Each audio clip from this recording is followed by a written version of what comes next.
What is up, everyone? It's SpireFan here. We just got back from a great Pokemon TCG November in-person monthly. It was a great time overall. Had a lot of great players show up, new, old, super old, or I guess you could say, veteran, experienced, new. They all did well. That's kind of the big thing, is they showed up, they all had different cool creative decks to play, and we had a fun time. Of course, so one of the oldest players, in fact a Highlander beta tester, Vance, Kelley, and PJ Wallace showed up after a pretty long hiatus. If you don't know, Vance did win the World Championships this summer, so we did, of course, celebrate that. Good on him, good composure, and a good sport all around. Vance actually donated a box he won at Worlds to the tournament prize pot, so that was very generous of him. I won't spoil it until the end, but he did another generous thing too. But yeah, let's get right into it. A lot of fun matchups to cover. Also new to tournament coverage is you can click a link in the description and you're going to have a guide that will have each player's deck as a respective image file, so you can quickly reference the fully evolved Pokemon they were playing. So round one, we got Stephen Elmore versus Ryan Green. Stephen Elmore is playing his Arceus Sovali, Pokemon God and Man's Attempt at God Lost Zone deck versus Ryan's Heatran Solgaleo Corviknight deck. Very cool for both players. So we see Ryan open with Heatran, Level Ball, already got the Corvisquire out, and Vivillon because of broken time space. Now that also means that Steven gets out his own Vivillon. We see the Arceus, Giratina bench, Rampardos ready to counterattack. Already Lost Zones a bunch of energy thanks to Sky Spear and Giratina, and if you look at Ryan's Lost Zone at the top right, he already sniped Solgaleo. But if you look at Ryan's discard pile, he already sends away both Cosmog and Cosmoem because of Solgaleo being in that Lost Zone, so Ryan adapts accordingly and says, well, I'm probably not going to be using these Pokemon, so I'm going to actually thin out the deck so I don't draw into them. Very smart counterplay by Ryan. We see the N. I like the way Steven keeps track of the Lost Zone cards here with the dice. The thing with Arceus is that while a Sky Spear is a solid knockout overall, you can snipe anywhere for 90, you do Lost Zone all of the energy, and Arceus can be left sitting there, and with a matchup with Ryan's case, Corviknight can punish that. Now, Tyranium uses Triple Excel with Vivillon. Vivillon will allow that Triple Excel to become Dragon Energy, so now Tyranium's just doing a ton of damage. You add in Tyranium's Pokebody, which basically lets it pierce through all effects, and basically Tyranium is just taking KOs one after the other overall, especially with how many EXs are in a lot of decks nowadays. We see Steven's Vivian attacking with 3 different basic energy, doing a ton of damage here, but Ryan's able to retaliate with Turtonator. Looks like he does Shell Trap, which means that if Vivian hits into Shell Trap, they're going to take a lot of damage. We see the Corviknight combo with Triple Excel, Vivian, and being able to win. So Corviknight takes a huge damage reduction for each energy you discard, and Ryan turns that all into metal, so Corviknight becomes very defensive, and if Corviknight uses Clutch, that means that at any time that Pokemon leaves the active spot, they're going to be taking 80 damage, not counting the 50 for 1 metal. And we see right there, Steven does Sky Spear, and then Ryan locks him in with Corviknight's first attack. Now, it's not a technical lock-in, but if Steven leaves the bench, like we just saw there, yeah, Arceus got knocked out. And then it looks like the Z Crystal from Corviknight takes a prize there, but Steven has his own Z Crystal on Sovali. I loved watching this. This was one of the first times we see Z Crystal versus Z Crystal at a monthly. Kind of that fun, like, bunker war engagement where both players are trying to hold off a bit and wait for the right time to fire to get a prize card, hopefully. Again, Corviknight versus Sovali here. Nice plus power by Steven. Looks like, again, Corviknight is just holding its ground here defensively, doing a lot of damage. 1 prize each, very close. The Escape Rope to Furret, and the Iono. Ryan has to get a low hand size here, but he gets the Trainer's Mail, Lysander, and then puts up his Corviknight for game. Round 2, we got Vance Kelley versus Ryan Green. As you can see, Vance Kelley surprised us all with this custom playmat of me playing my saxophone. That's my Bandcamp page, and there's a custom beach backdrop. Pretty funny. Anyway, Vance is playing a Guzzlord Unknown V Volbeat deck, and Ryan is playing the Heatran Solgaleo Corviknight deck. We see the opener Battle VIP Pass, get Guzzlord, Timpole, Trubbish, Mesprit. Mesprit's upper material grants free retreat if you have 2 Psychic Pokemon on your bench with a damage counter. So Vance is able to do turn 1 Guzzlord. Ryan was just flabbergasted but awe-inspired. Knowing Ryan, he wants to adjust, and you can see that Tyrantrum on the bench. Ryan is like, okay, this is my out.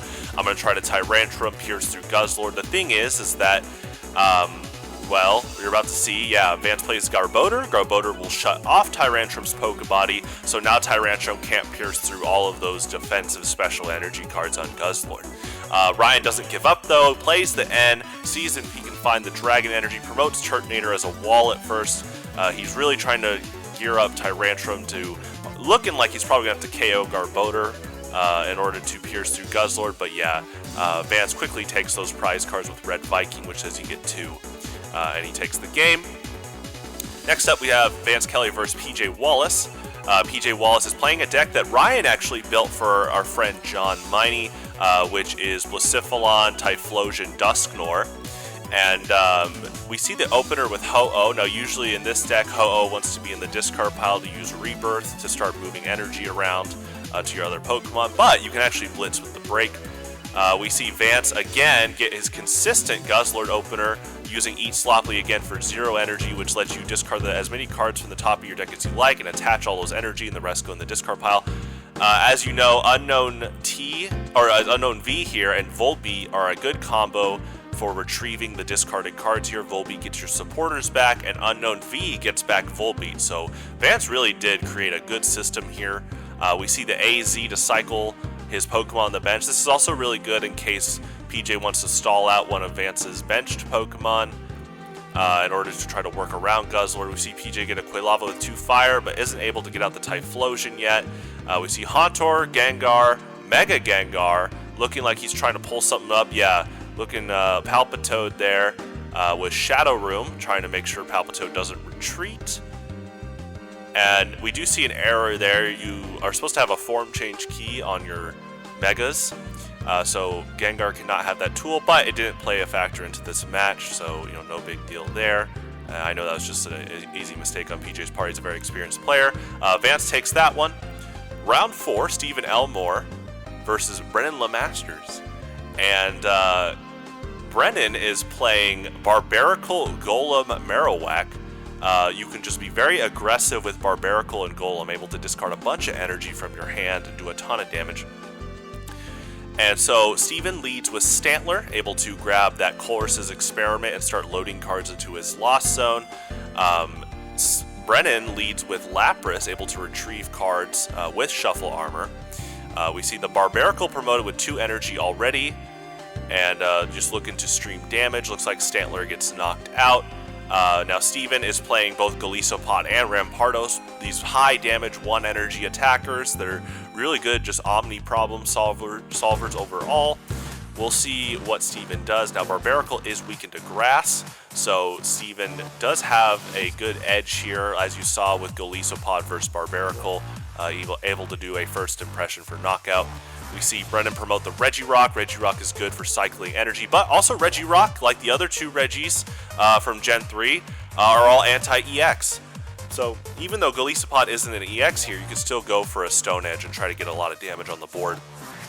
Looking like a pretty even prize trade so far. Again, Golisopod is just doing a ton here. Golem is also weakened to grass, so Brennan's got to be careful here. We see the Mean Shao retrieved. Mean Shao able to bounce tools, and there's a few tools that are one-ofs in Highlander, like Floatstone, Assault Vest, and Cessation Crystal. So being able to freely move those around is really good.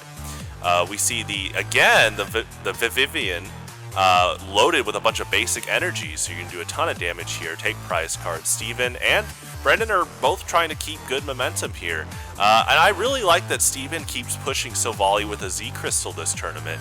I think it's very good. Sovali has a revenge-based attack, which gets stronger for each prize card your opponent took last turn. We see the Rampardos Defender ruling. I actually had to come over here and explain to them that Rampardos' Pokebody is from his Platinum incarnation. So it meant that defending Pokemon was the opposing Pokemon, and the ruling was asking if that meant that self-damage would, Iron Skull would break through that. But the Platinum Rampardos, it was meant to target only the opposing Pokemon when it meant defending. We see the Marowak break, but again, Steven just kept maintaining momentum here. Very fun matchup to watch, as they all have been so far. And as we say that, we go into the final round of the tournament, round 5. Steven versus Vance. Now, Vance did tell me leading into the tournament that he was trying to prepare well for Steven possibly playing Arceus. Being able to Sky Spear his Trubbish is really big. We see that, again, Steven leads Stantler. Already has 3 cards in the Lost Zone, but Vance gets out Guzzlord again. Mesprit Psychic Bind, so now Steven is power locked. He can't use Volbeat and Giratina to do his Lost Zone combo. We see Eat Sloppily. Now, Steven's going to have to prepare accordingly. I props to all these players for, Steven and Ryan and PJ all trying to prepare accordingly how to fight Guzzlord here. Guzzlord was already doing well earlier this year with Obstagoon and, Pokemon like Moltres when people were testing or in tournaments. There definitely was a Guzzlord Obstagoon Darkrai deck earlier, but Vance is playing a very Eat Sloppily based Guzzlord deck where you just stockpile a bunch of energy like right here. We see Arceus level X would have its Pokebody shut down if Garbodor was out, but Garbodor is not out. But that's the thing, is that Guzzlord's already taking a bunch of prizes with Red Viking, and that's it. Congratulations to Vance for winning the whole tournament.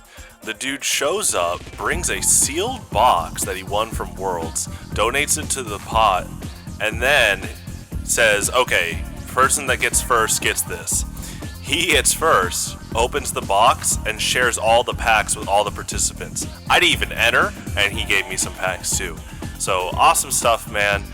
You've maintained a good composure throughout your whole career overall. I remember going to the same Pokemon League as you, and you've really developed from a good disposition from the get-go, and we enjoyed seeing you, PJ, new players like Cameron show up, and we look forward to seeing you guys in the future. Thanks for tuning in, everyone. Have a good one.